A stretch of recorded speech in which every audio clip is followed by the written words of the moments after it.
Take a deep breath. Relax. Inhale through your nose and exhale through your mouth. Sit back and close your eyes. Gradually release the tension, starting from your toes, working up your legs to your pelvis, and from your fingertips, slowly up your arms to your shoulders. The Stacking Benjamins Show, no matter how bad it gets, is your favorite podcast. I will count backwards from 3, and when I snap my fingers, you'll be overcome with delight at hearing the start of this episode. 3, 2, 1.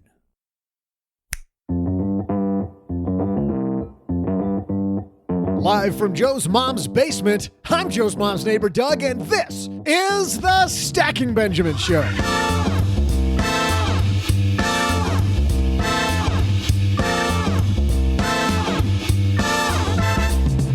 Hey, money fans, we've got a great show in store for you today. And if you're a little like me, you're probably saying, "Oh yeah, prove it, smart guy."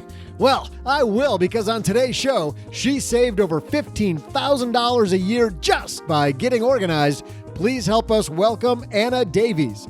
Of course, we still have headlines, letters, my trivia, and we'll be answering a Haven Lifeline call from one lucky listener. In the meantime, I'll put together our amazing plan to save some money around the basement. Now here's two guys who could probably save some money by selling off a few board games. Joe and O-G.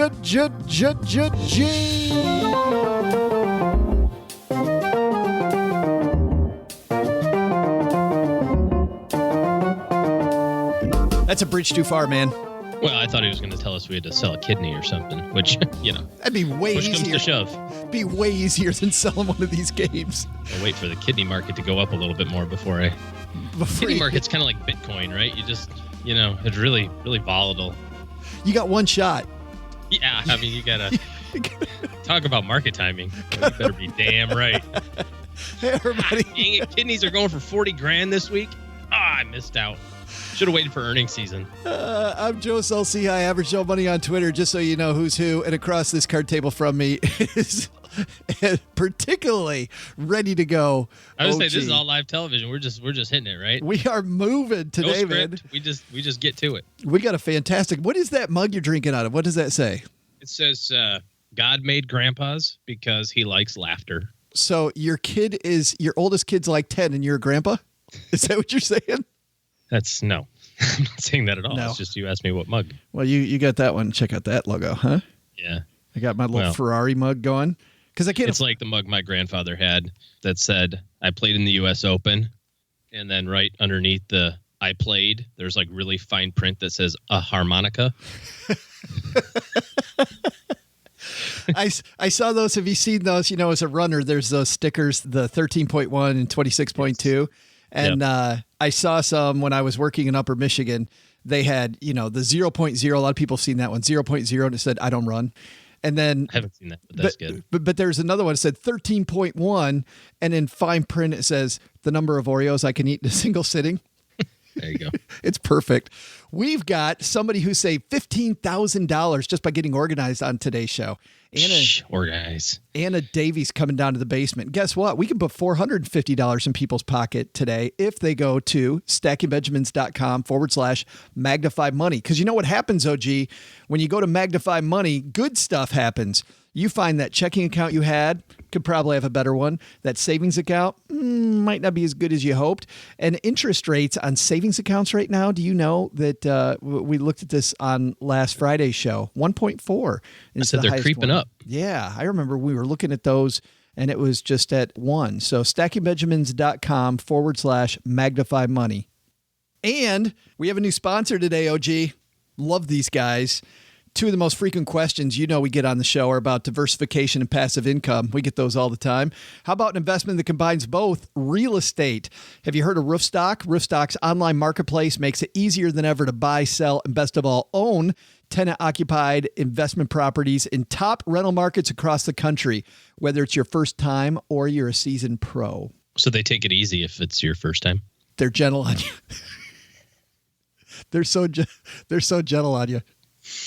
All of Roofstock's certified properties are inspected in person, so you know they're in good condition and have reliable tenants in place, and you can start earning monthly rental income right away. You got to stop that. Roofstock even connects you I with... didn't do anything. Roofstock even connects you with vetted local property managers so you can separate investing from operations. And best of all, Roofstock certified properties are backed by a 30-day money-back guarantee. Roofstock property investing made simple. Visit stackingbenjamins.com/roofstock. This is the most important part. stackingbenjamins.com/roofstock to learn more about rental home investing and browse exclusive listings today. By the way, it's fun to just look through Roofstock's properties to see what's out there, to see exactly which ones they've identified. And it's pretty cool. They show you the ROI right on the site. Mm-hmm. So thanks to Roofstock for having our back, man. Love our new sponsor. Hey, don't just love our new sponsor. Love the show we got for you today. Anna Davies, $15,000 a year. We're going to teach you how to do what she did. But first, we have some headlines. Hello, darlings. And now it's time for your favorite part of the show, our Stacking Benjamin's headlines. First headline comes to us from the New York Times. Thanks to Venmo, we now all know how cheap our friends are. This written by Teddy Wayne. Margaret Penoyer, an elementary school teacher in Manhattan, had just returned from a bachelorette party in Napa Valley when she received an email that had been sent to all the guests. The two organizers had itemized each woman's individual expenses, which they had covered, and requested reimbursement through Venmo, an app that transfers money between users who've linked their bank accounts to their phones. Miss Penoyer owed $31.98 to one woman and $20.62 to the other. It's a hell of a bachelorette party. Yeah. $51. She spent $52 in Napa Valley. That's a swinger. They went crazy. Sign me up for their next trip. It says, in a previous time, organizers likely would have asked everyone to bring enough cash to repay them in person or to mail a check afterwards, courteously rounding down to 30 and 20. But the Venmo request, calculated to the penny, struck Miss Penoyer, 29, as emblematic of how the app, the most popular among her fellow millennials for everything from entertainment expenses to rent shares, changes friendships and makes them more transactional, she said. It's nickel and diming everything, literally. I should do that for Steak Brother. Just send him the Venmo bill. Yeah, just send him an invoice every time he eats a lobster and a steak at dinner by accident. Is this a bridge too far? Are these apps that help you make sure every single penny's accounted for? Is that too far? Absolutely it is. I mean, when you go out with friends, right? And I go out with friends. I mean, it's a pretty short list. But did you just what was that? I'm sitting right here. No, I was talking about me. Oh, it's self-deprecating. Yeah, that was good. Yeah. But it's also a short list for you, too. You know, you pick up a drink, they pick up a drink. You pick up dinner this time, they pick up dinner this time. Yeah. Or you just do the whole, like, you know, everybody eats and you go, split it 3 ways and you throw down 3 credit cards, you know. And or, you know, you're out for lunch and you're out for dinner. And I'm like, you know, the two of us, we'll get lunch and you guys get dinner and we'll figure it out. Yeah, it's way better. I had a roommate in college who was super guy, but was the number cruncher guy. And it drove him crazy to not figure it out to the penny and to know that he might owe you money. Like the cool thing about him, and funny, his name was Joe too. So we had Joe and Joe living in an apartment. But Joe had such a difficult time with even the phone bill. This sounds like an autobiography. What, me? Told in third person. Yes. So I have this friend. His name was Joe had also. A really tough time. Yeah, it wasn't me. Yeah, so Joe did. He had a tough time now. And he and I talked about it. He's like, yeah, I just have to get over. I remember there was once he bought milk twice in a row. I just totally didn't notice. He had a heck of a time with that one, that he had bought milk twice in a row. And I spent $2 twice. Yeah, this is too much, you know, to nickel and dime things like that. Miss Penoyer says it's making people less generous and chivalrous. I think that absolutely. Well, you can still use it, but you can round up, can't you? I just bought a golf thing for a friend, and he emailed me and said, "How much was it?" And I said, "It's like $200 a piece." And he sent me $250. You know. Yeah. Why not? It's just, you know, close enough. It's possible to make one's ledger and contacts private on the app, but many users overlook these options, don't care, or might even desire the visibility, both to document their own experiences as though in a photo album and to broadcast their curated lifestyle to others. Venmo meet FOMO. I'm just not a fan. Not a fan of the nickel. I mean, I like the idea of being able to transfer. I mean, PayPal, Sure. Venmo, Yeah. whatever. Like, that's super simple, Make right? it easy. Like, but yeah, do we have to find out how cheap everybody is? I'm better than you because I spent less money or more money or different money. I don't know. I spent $52 in Napa Valley. Ooh la la. And in our second headline, TransUnion's annual Myths versus Facts survey is out again. And I'm always amazed by some of the findings in a sad way. But here to help us walk through them, Heather Battison, Vice President of TransUnion, joins us on My Dad Shortwave. Welcome, Heather. Thank you so much. Well, let's talk about this because I'm always amazed when you come out with your annual survey about how much about credit people get wrong. It's kind of frustrating, isn't it? It is frustrating, but in all honesty, credit has so many different components to it that I can completely understand why there's still so much confusion. Yeah, well, let's walk through some of those. One of your findings, 35% of consumers think closing a credit card decreases a credit score. And really, it does decrease your credit score, doesn't it? How about that? I'm probably getting it wrong too.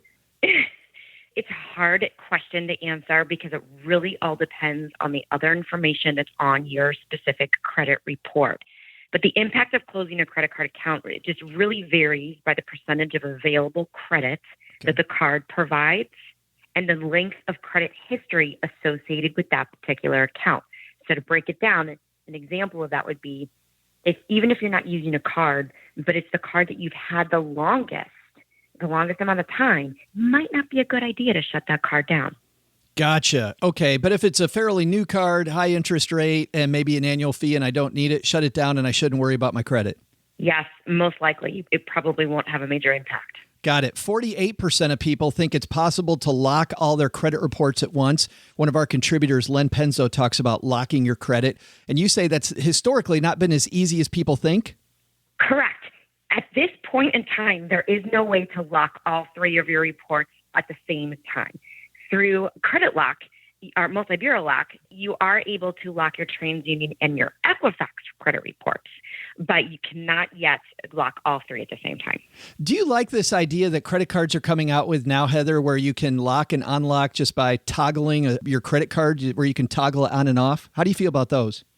I think that is a great component to guard yourself from potentially becoming a victim of identity theft. But what's important to note is it's just for that individual credit card. And when it comes to overseeing all of your personal finances, there's a lot of other components to think about.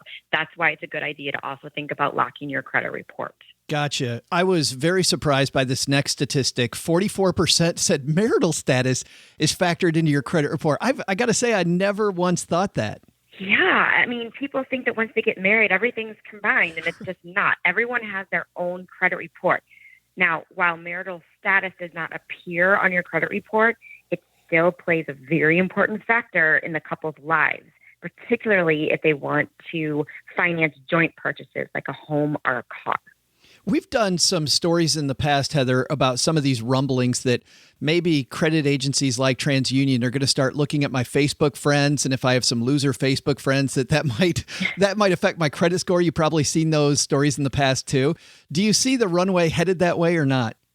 I really don't. I mean, that could come into play someday with different financial institutions on how they make decisions on your risk factor, but that's not something that a credit bureau or credit agency would be collecting. Yeah. I was glad you answered it that way because I can't imagine having looking for a new job. Now that might be different. Employers might be looking at that. Right. No, that's a whole different story. I totally agree. This one, 43% thinks checking your own credit is bad for your credit score. How about that one? That is a very common myth that we continually have to explain and re-explain. Checking your own credit is called a soft inquiry, and that does nothing to change your credit score. How often do you think people should check their credit score, Heather? They should check it very regularly. I mean, I'm saying bare minimum once a month. And The reason I say that is, one, it's important to know what's on your credit report and be known of the changes. But two, identity theft is on the rise. And It's a really great way to guard yourself and understand what type of activity might be happening in your name if you're up to date on what's happening with your credit report. Yeah, interesting stuff. Where can people find out more about the annual Myths versus Facts survey? Please come to transunion.com. We have a wealth of information to help you guide through credit. Heather Battison from TransUnion, thanks for hanging out with us for a few minutes. Absolutely. Thanks so much. Thanks again to Heather for stopping by. You know, big points there from TransUnion. The fact that we think one thing about our credit score, but might not be completely true. A lot of components to it, right? And a lot of levers to move around to manipulate that. And our engineer, who also has had a fine podcast, Steve Stewart, says, you know what? Your goal should be to not worry about your credit score, right? Yes. Live a lifestyle if you where have tons of credit cards and you max them out, then you have nothing to worry about. Can I hear Steve screaming from here? Right. Yes. All right. I think our lesson is not max out the credit cards. It's number one, understand how credit scores really work. And number two is want to know how cheap your friends are? Don't be a cheap ass. Right. I was going to go the other way. Want to know how cheap your friends are? Just say, hey, let's use Venmo. Mm-hmm.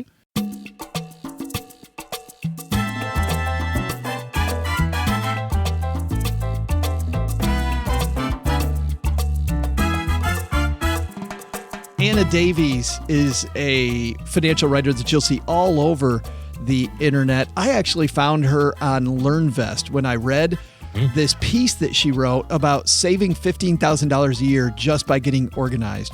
And I was so excited. We'll link to it in our show notes at stackingbenjamins.com, but we had to have Anna on the show. Man, is Anna somebody who writes very well. She also is a lot of fun to talk to. So let's say hello, Anna Davies, coming down to the basement.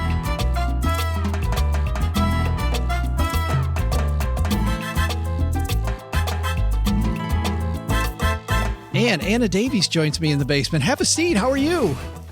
I'm great, Joe. Thank you so much for inviting me over. Anybody who saves money the way that you save money is an amazing person that we just had to talk to. Have you always been a saver? No. Oh my God. No.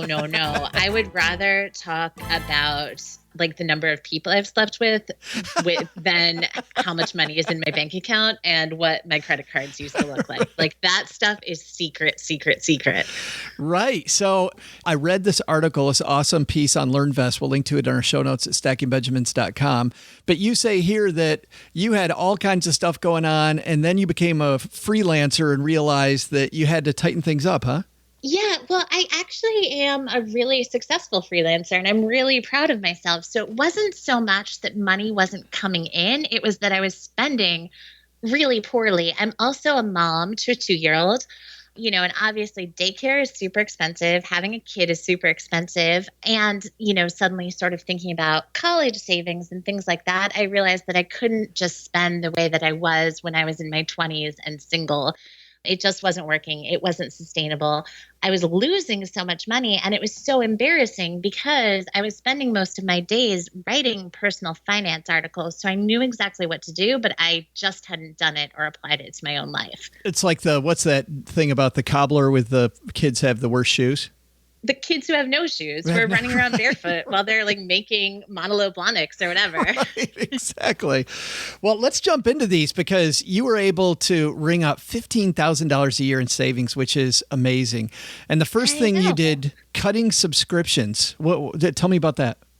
Yeah, so that ended up being a huge, huge savings because I love the convenience of auto subscription services. And I think especially a lot of new moms do. You can auto subscribe to everything. So you get diapers delivered to your house. You get, whatever. But for me, the big problem was the meal subscription delivery services. I signed up for those because I was like, great, I get all the ingredients delivered to the door. I can make dinner, no problem.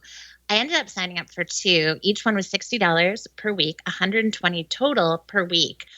And I didn't know how to unsubscribe. So I was getting these boxes of food delivered to my door. Half the time I was on a trip, at work, whatever. So that ended up being a huge, huge money drain. And that was sort of my come to Jesus moment where I was just like, I have to do something. They don't make it easy to unsubscribe from those, by the way. We did one for a little while. No. We did HelloFresh, and I felt like I had to go through the 3 rings of hell to get out of it. Exactly. And that's what it's like for all these services. So it's the easiest thing to be like, oh, I'll just deal with this next week. Like, I just don't, I don't remember my login. I don't have 5 minutes to sit down, like whatever, whatever. But then when you actually think about it, where you write down the numbers and realize you're losing $120 a week, nearly $500 a month, like that's real money. How did you find all the subscriptions? Because a lot of people have no idea. I know there's apps out there now like Clarity Money and Ask Trim that will do it automatically. Did you use one of those, Anna, or did you just sit down with your bank statement?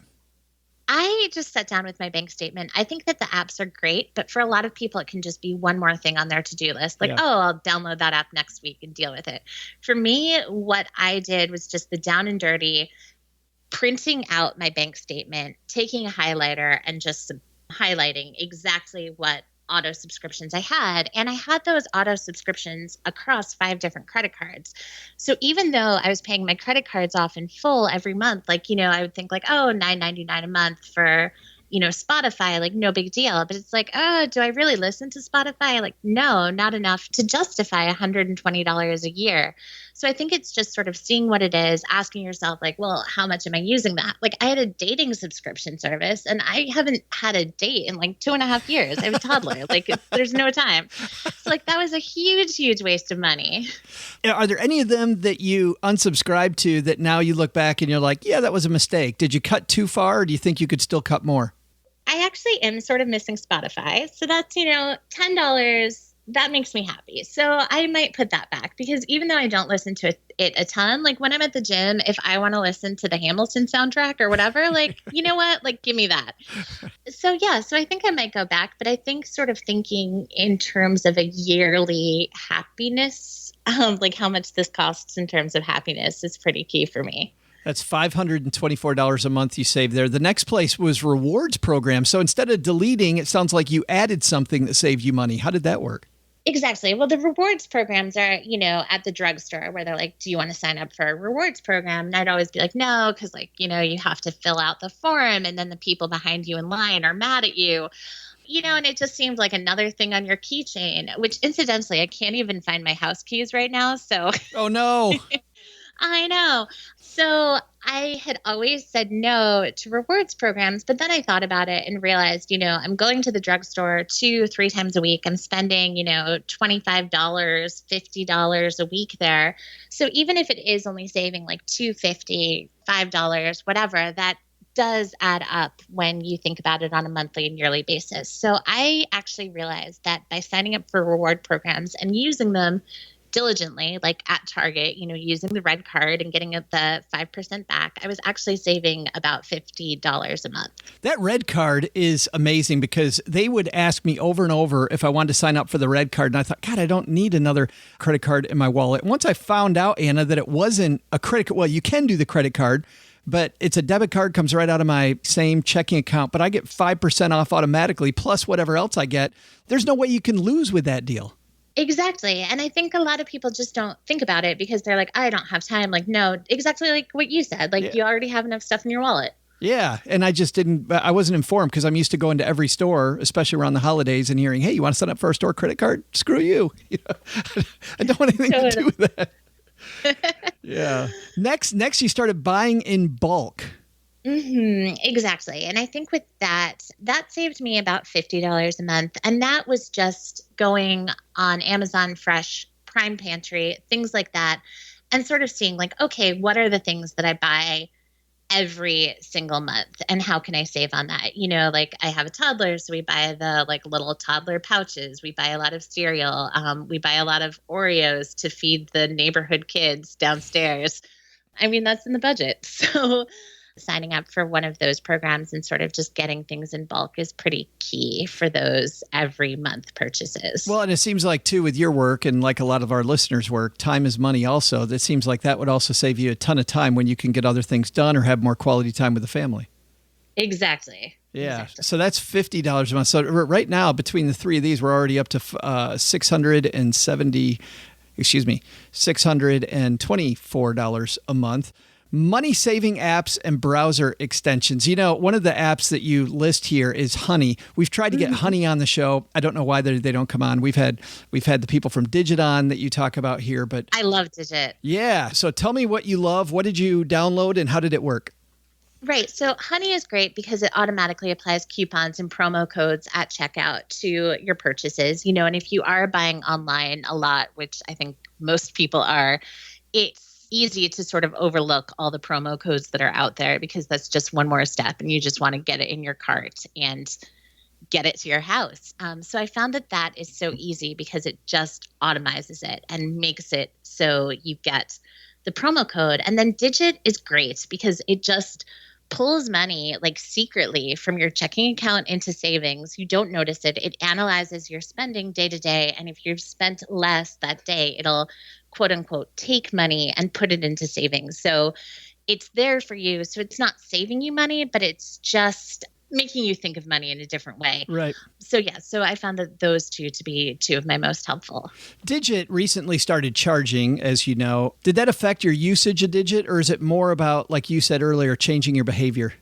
It's more about changing my behavior, definitely. For me, the cost is worth it just in terms of sort of being able to have that automated and not have to think about it consciously. Yeah. And so with Honey, I don't even know how it works. And you just press the Honey button on your browser extension and it fills it in or looks for it, or what does it do? Exactly. Wow. Exactly. It'll look for it and fill it in at checkout. The, like whatever retail codes and coupons might be available. Yeah. That's like a no-brainer. Yeah. Do it. Yeah. And then next is one that people don't think about. And I love this one. This might be my favorite part of the part of the piece is that you made a splurge budget. So you're talking about saving a bunch of money. Why the hell are you talking about splurging, Anna, when you're talking about saving money? Come on. I know. Well, because we all know that the quote unquote latte factor is not as big a deal as we think it is, So I think a lot of people, their first step when they want to save money is like, you know what, I'm only going to make my own coffee, and that's great if you don't love coffee, if it's not a big deal for you. But for me, I love my morning coffee. I love it. I love the ritual of it. Like I love going to my corner cafe. But the thing was I was using coffee as a reward so often. I could easily spend $20 a day on iced coffees.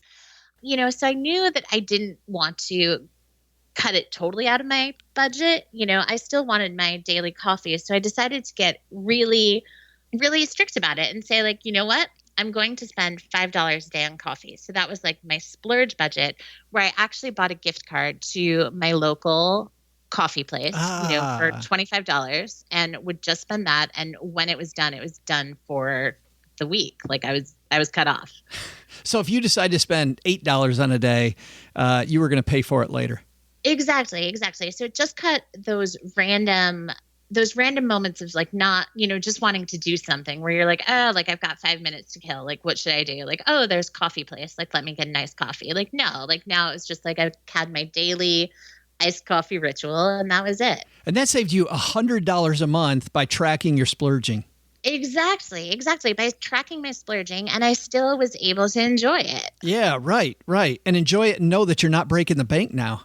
Next, I used and paid off my credit card for big purchases. So you used your credit card for big purchases. How does that help?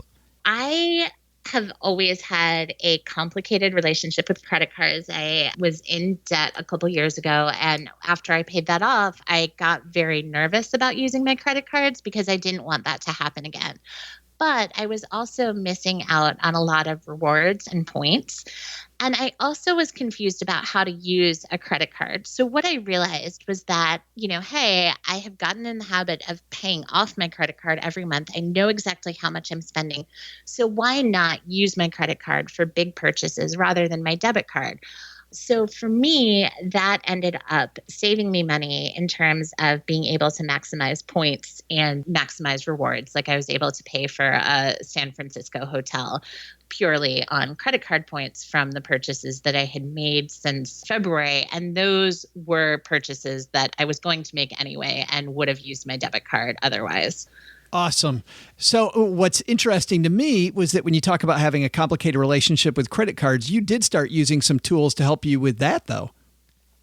Yes. So I love Debitize. That is one of my favorite apps. I learned about it this past fall, and it is absolutely invaluable in using a credit card responsibly. So what it does is, so you use a credit card and it will automatically take the money for that purchase from your checking account. So it's as if you're paying with a debit card. So the money disappears. So you don't have the money in your account. You can't see the money in your account. So it actually feels like using a debit card, but you're able to get the rewards and points from a credit card. Absolutely love that. And we had Lorana Marani from Debitize on the show, and we'll have a link to that episode on our show notes page at Stacking Benjamins. It's amazing. I love it. Yes, so cool. You did a weekend purge. You know, I've been doing that myself, Anna, I'm just getting rid of 10 things a day, just taking a little time and getting rid of some stuff. But I bet the weekend, getting that stuff all gone. What did you sell a bunch of stuff? What happened?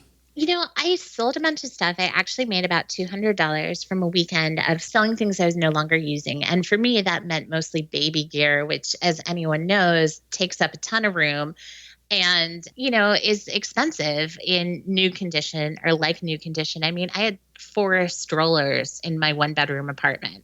That's a lot of strollers, you know? So even if I am selling them to a new mom for $20, $25, for me, it was nice to get the money, but it was just so much better to just get this stuff out and have space to sort of see what I had and be able to find what I have, you know, like what I'm missing, like my house keys. Yeah. Well, yeah. Not having that clutter around. Once again, time is money, right? Yeah. Exactly.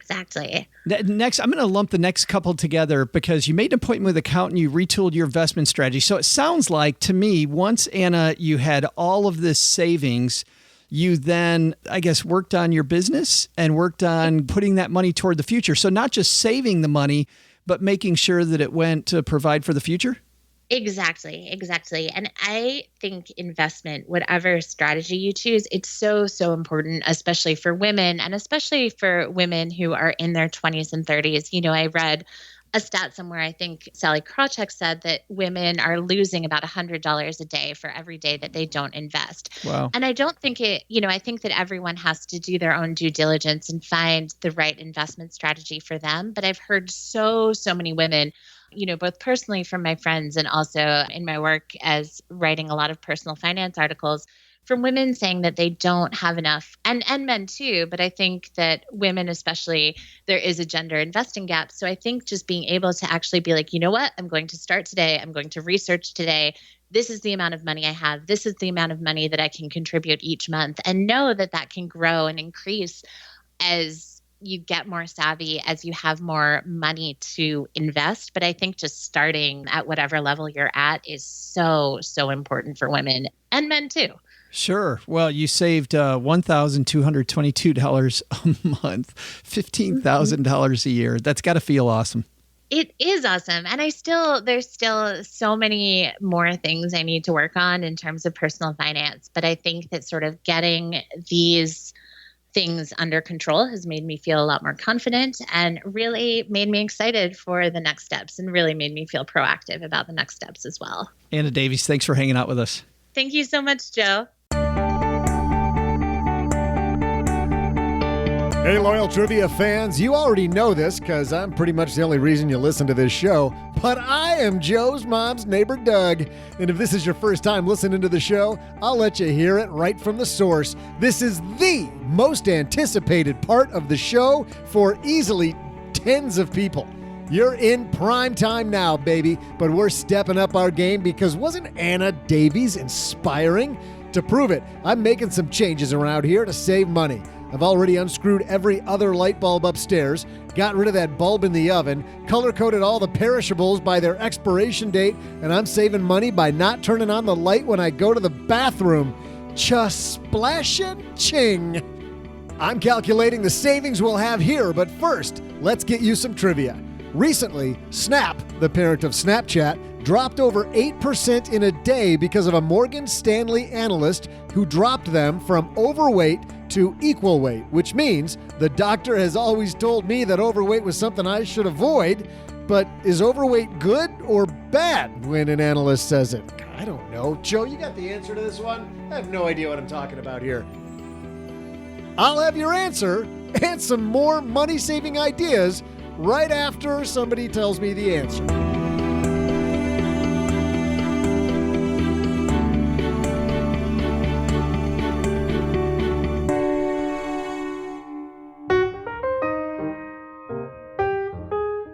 Raise your hand. Do you drive an extra 5 minutes in traffic to save just a few pennies at the gas pump? Well, when's the last time you spent 5 minutes trying to save on the big things like auto loans? Lucky for you, we brought in Nick Clements from Magnify Money with a few tips on saving money if you find yourself financing a car. If you're buying a new car, there's really no better deal than the 0% financing that would be offered by the manufacturer. The issue really starts to happen if you don't qualify for the manufacturer's financing or you're buying a used car. And in those cases, I think it's a very good idea to always shop online and get a low rate before you walk onto the lot. Chances are high that the dealer will beat it, but if you don't walk onto the lot with a low rate to begin with, you know you won't get the best deal. Thanks, Nick. More than just auto loans, Magnify Money's the perfect spot for reviewing just how well or not your checking and savings accounts are performing. You might just decide to switch banks, and guess what? Why stick with just one bank at all when you can use magnifymoney.com to always find best-in-class stuff? StackyBenjamins.com/Magnify Money. Average person saves $450 in interest when they go there. StackyBenjamins.com/Magnify Money. Here's a question. What's keeping you away from investing in real estate? Well, over my career, I repeatedly hear that time, the time it takes to find renters, property managers, and to fix problems, and stress. What if you don't find a good property manager? What if you don't find a renter? Those are two of the biggest factors keeping people away from investing in real estate. We talked to Gary Beasley, CEO of Roofstock, about how the team at Roofstock are helping you take back a good night's sleep. We go to each market and we find managers who have the most experience, the right technology for accounting and reporting, have good customer service ratings, and we certify the best 2 or 3 and work with them on our marketplace. How's that for an advantage? Roofstock's online marketplace makes it easier than ever to buy, sell, and own tenant-occupied investment properties in top rental markets across the country. You own the house, but Roofstock handles as much or as little of the headache-inducing issues that you've come to expect with renting, but that doesn't have to happen if you partner with the right team. Best of all, Roofstock's certified properties are backed by a 30-day money-back guarantee. Check them out at StackyBenjamins.com/Roofstock. That's StackyBenjamins.com/Roofstock.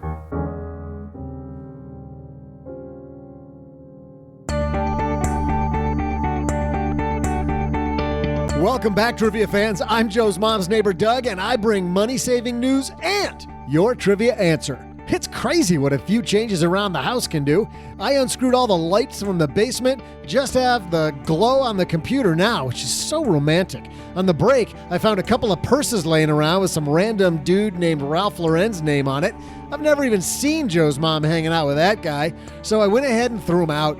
The woman always was a hoarder. She'll thank me later. Let's get you that trivia answer. You gotta be on the edge of your seat, right?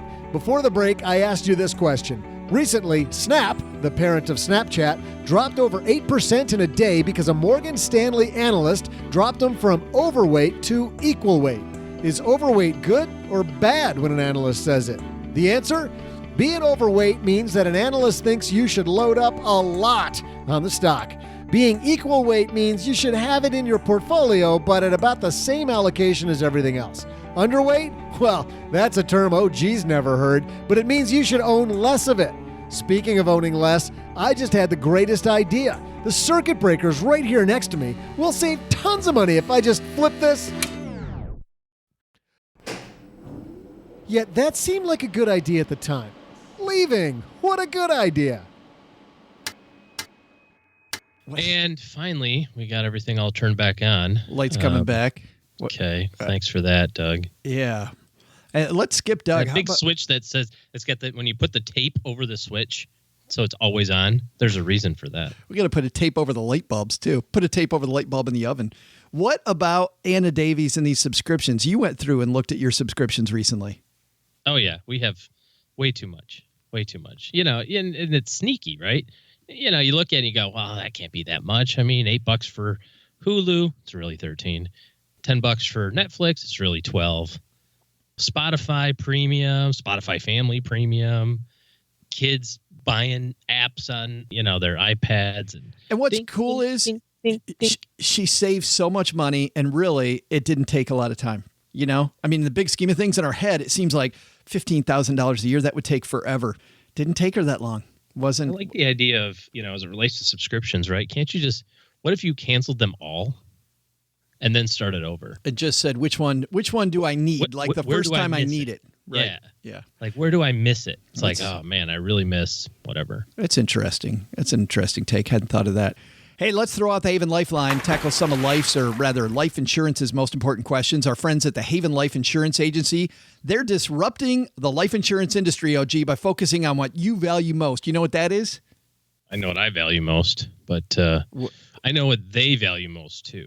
And that is? Family and time. Oh, listen to you. They were the first life insurance. That's what I value most. They were the first life insurance startup, also wholly owned by industry giant MassMutual, to create a high-quality, affordable term life insurance policy that you can purchase entirely online. And qualified healthy applicants, they can even skip to the medical exam. Oh, wait. They don't skip to the medical exam. They just skip the medical exam. Done. Don't have to do it. They'll be skipping to... Is it possible to skip and not smile, by the way? Like when you start skipping down the road, you, Mrs. OG, don't you smile the whole time? I'm sure there's something funny I could say there, but I can't think of anything right this second. Qualified healthy applicants also skip the medical exam. Head to stackingbenjamins.com/Haven Life now to get a free quote and to learn about life insurance the modern way. stackingbenjamins.com/Haven Life. Love getting the notes from people about how much money they saved, but once again, how much time they saved as well.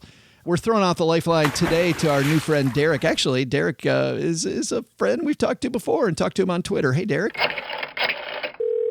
Hi, Joe and OG. This is your friend, Derek.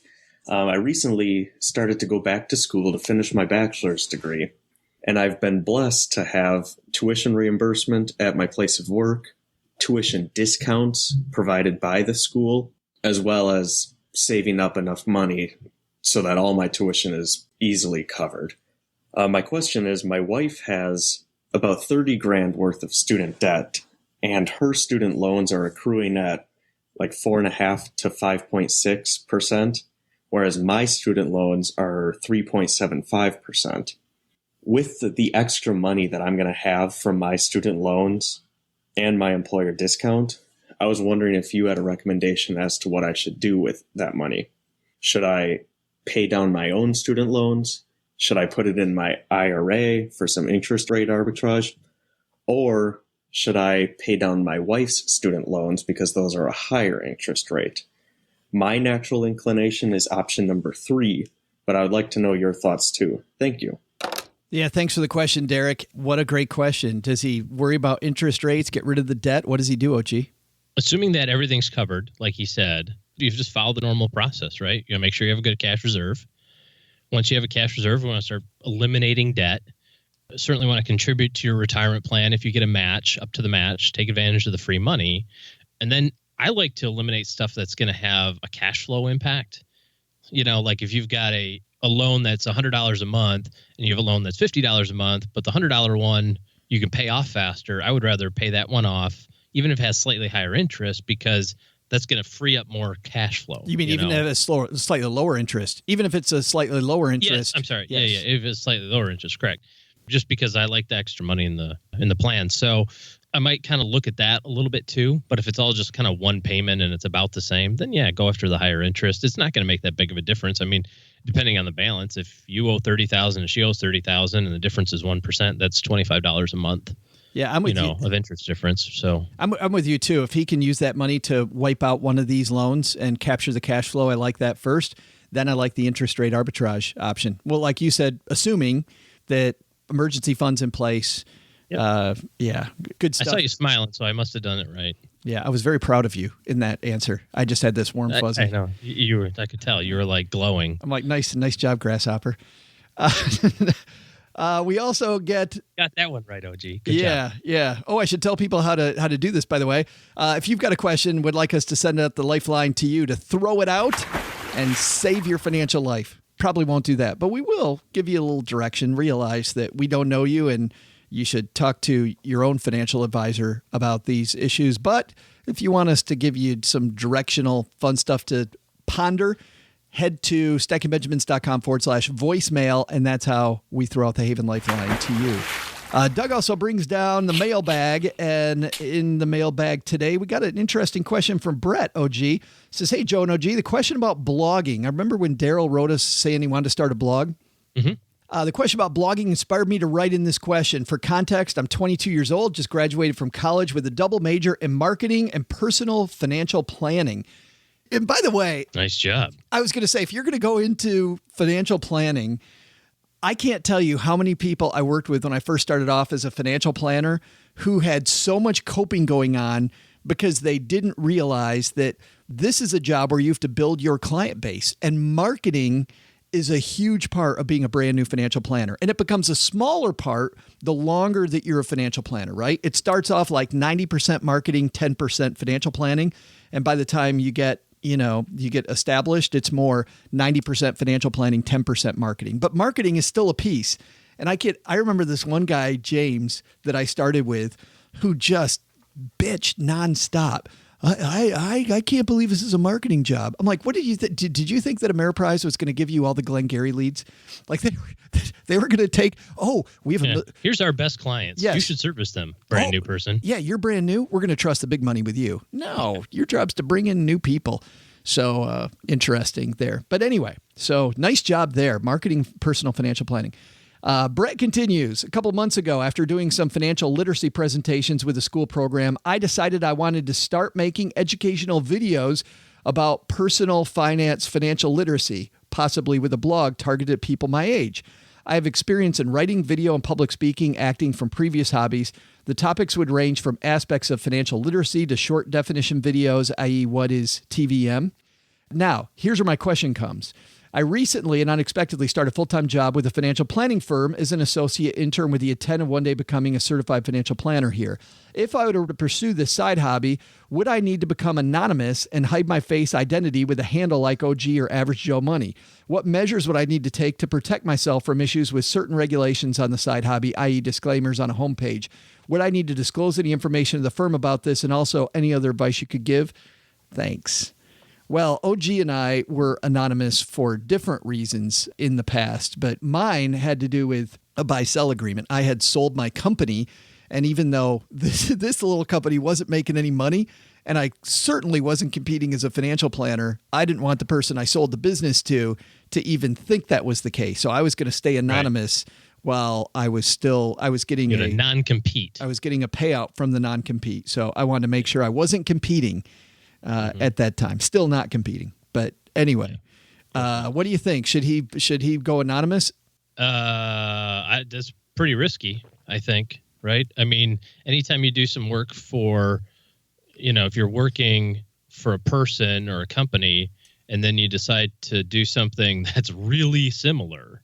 I mean, now if you were we're a waiter, I don't know that would matter, right? If you decided to work at the nice restaurant in town on Saturday nights to make some extra money, or an Uber driver, I don't think you'd have to bring up the fact that you were moonlighting.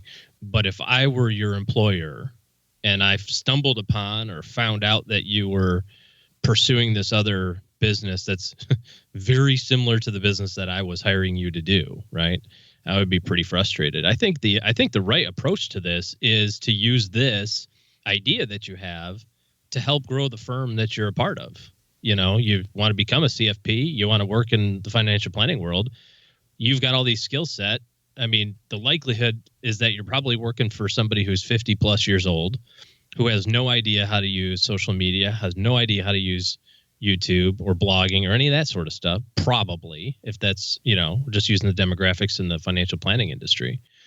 One of the reasons they hired you, I suspect, was because you're an up and comer and so on and so forth, right? You kind of got the fire to get going, but you also have that unique skill set that a 50-year-old or 55 or 60-year-old person doesn't generally get, right? Twitter and YouTube.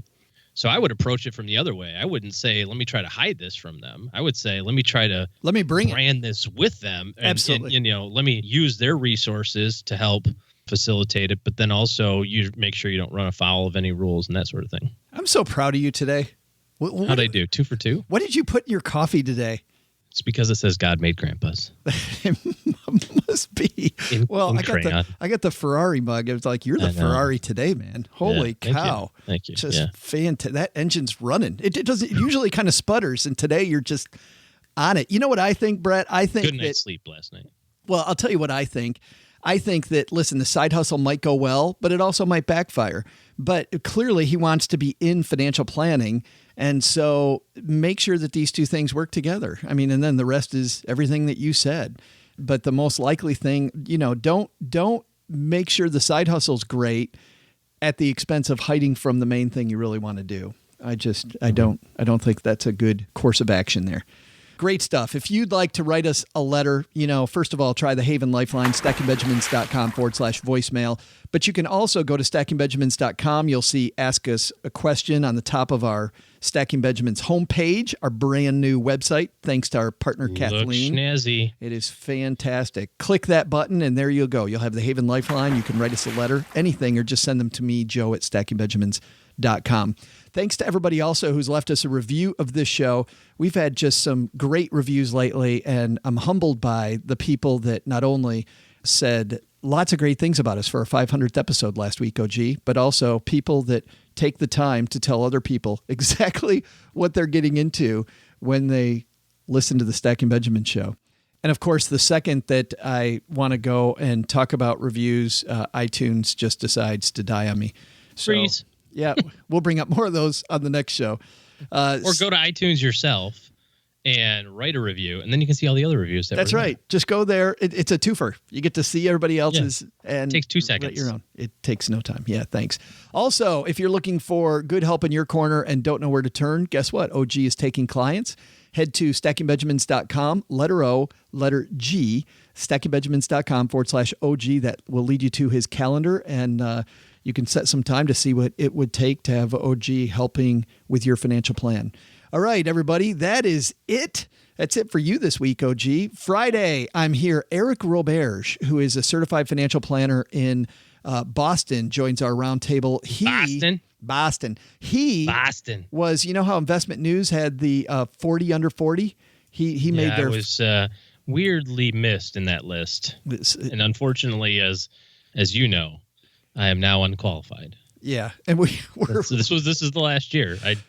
I have looked every year. Well, we're stepping up our game because we have somebody who finally qualified on the show. Okay. Way better. Yeah, Eric joins Paul and I on the round table. So we'll see everybody. Go Stack some Benjamins.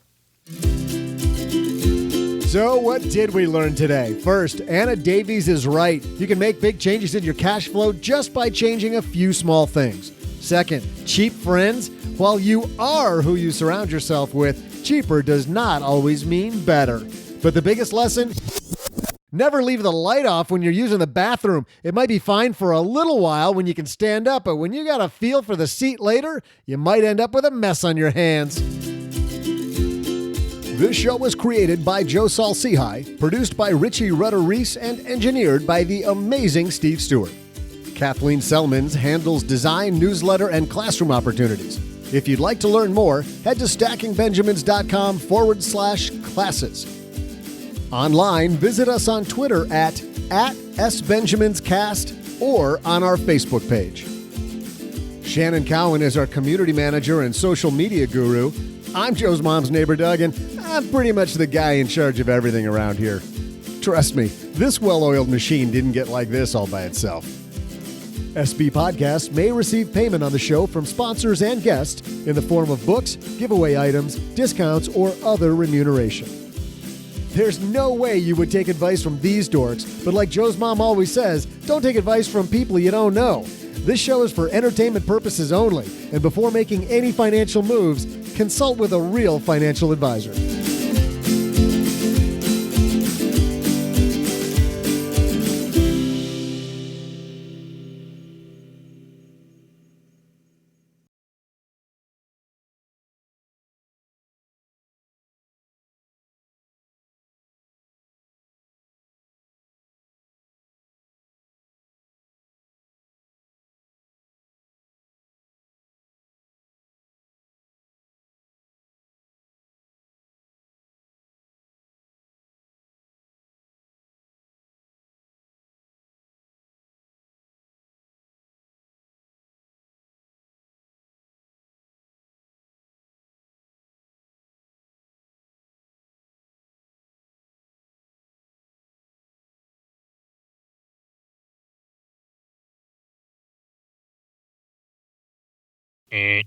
Short after show this week. I saw another movie. I referenced this on Monday when we talked about Dunkirk. I saw another movie just before that. Smaller movie. This was a new Judd Apatow produced movie called The Big Sick. This was fun. Wait, we haven't even had sex again yet. I'm just not that kind of girl. I only have sex once on the first date. I'm just gonna call an Uber. Your driver will be ready as soon as he puts on his pants. Watch and learn, bye. Oh, crust. I have to tell you something, bye. I've been dating this girl. She's white. A white girl? Hey, you can't look like you and a white girl. It's okay. We hate terrorists. I wonder who that could be. I'm guessing it's a young, single Pakistani woman. This is Zubeda. For your files? Your X-Files? That's your favorite show, huh? The truth is out there. The truth is out there, OG, and the truth is that he doesn't want to, even though he's with a Pakistani family and he's a Pakistani gentleman, he does not want to date a Pakistani woman. Nothing wrong with Pakistani women. He's just fallen in love with a white woman. So that's the beginning setup where he's got this painful thing with his family. His mother does not want him to date outside of Pakistani women, and yet he's fallen for this other girl. And then she gets really sick. A bunch of stuff happens. It gets a little sad in the middle. And I'll tell you, this is not the usual Judd Apatow film. Usually it's, a little slapstick, very, very, very funny. This is funny. It's heartwarming. I found this to be a different movie. Somebody else that saw the movie said, you know what I like best about it? It was different. It's not the same stuff that you see every single time you go to the movie theater. And right now, because, the last, 5-6 years, I've seen so many movies and they're all starting to seem the same. Just you get really tired of the same stuff. This was a refreshing film. So The Big Sick, big thumb up from me. Absolutely. I loved this movie. Well, when you said Judd Apatow movie, I figured, it's a 3-hour movie that should have been an hour and 45-minute movie. Right. And at the hour 45-minute mark, it ends. And then there's another scene and you go, oh, it should have ended right there. Like every other Judd Apatow movie, right? And I did feel then all of a sudden there's and this new storyline just comes into it. Great. This was basically 2 movies. They did a good job here. They didn't have a new storyline, but I will tell you in the middle, I got the point. I knew where the movie was probably going, where I wanted it to go, which is exactly where it went. And I thought they took a little too much time getting there. But always. Yeah, but it was such a fun ride. Side characters in the movie, Holly Hunter and Ray Romano play her parents. And they kind of steal the movie a little bit. Not completely, but they do a really nice job of keeping you in there. And you really like this relationship that develops between all of them. So I thought that it was just a fantastic film. Completely on the other side of that. I'm glad you like that. I just kicked off season 2 of Last Chance U. I'll report more in a week or two when I get through it all. Yeah, and I forgot to tell you, by the way, who's starring in it. Originally Pakistani comedian. He tells a lot of jokes about being Pakistani. Kamil Nanjiani and Zoe Kazan are the leads here. And I like that too. They're not the same people you've seen leading every single movie. So that was good. Yeah, let's talk about that next time. I have to run. Okay, see ya. See ya.